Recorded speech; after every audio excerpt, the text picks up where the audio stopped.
E aí, pessoal, mais uma dica aí de direito administrativo. E o ponto que a gente vai abordar agora nesse vídeo é o seguinte: vício do ato administrativo. Professor, o que é um vício do ato administrativo? Gente, quando eu falar vício do ato administrativo, eu estou falando que esse ato ele tem um defeito, ele tem um problema, esse ato administrativo. Então, o vício do ato administrativo é que ele tem um defeito, uma falha. Então, vício é um defeito, uma falha.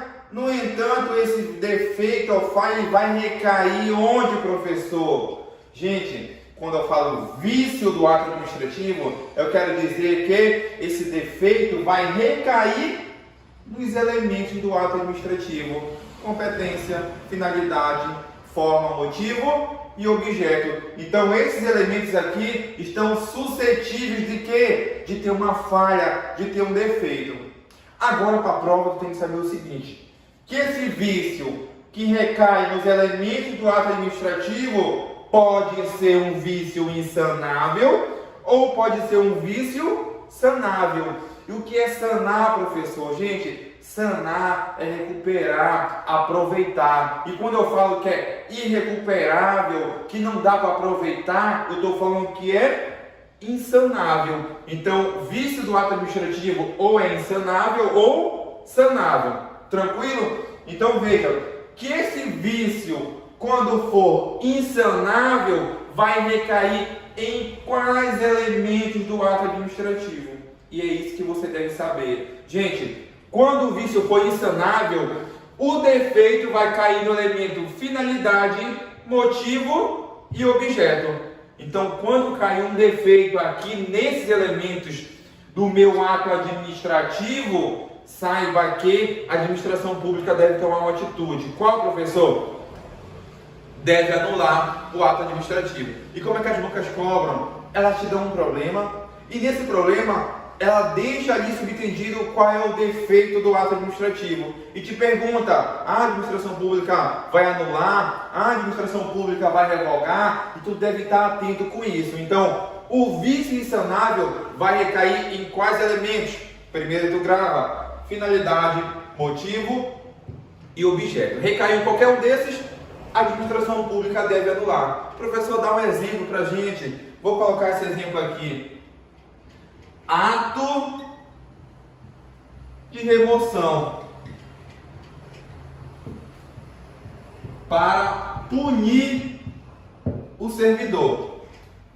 Quando a administração pública expede um ato de remoção, qual é a finalidade principal desse ato? Qual é a finalidade principal? Ah, professor, interesse público, beleza. Mas qual a finalidade específica? A finalidade específica desse ato de remoção é reorganizar a estrutura da administração pública. A partir do momento que eu uso esse ato de remoção para eu punir um servidor, eu estou tendo o quê? Um desvio de finalidade. Então, eu tenho um defeito em qual elemento do ato administrativo? No elemento finalidade.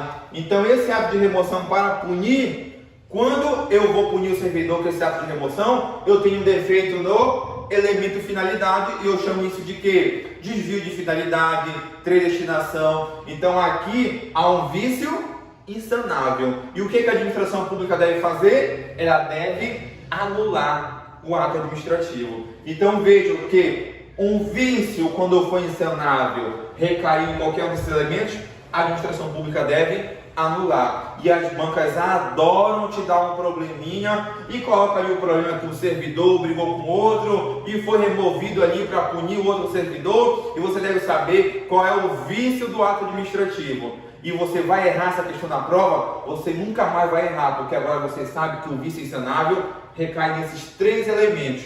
Ah, professor, e quando o vício for sanável? E aí a gente vai ver no próximo vídeo e vamos falar sobre convalidação do ato administrativo. Então a dica de hoje foi o seguinte: vício do ato administrativo, e trabalhamos ali o vício insanável.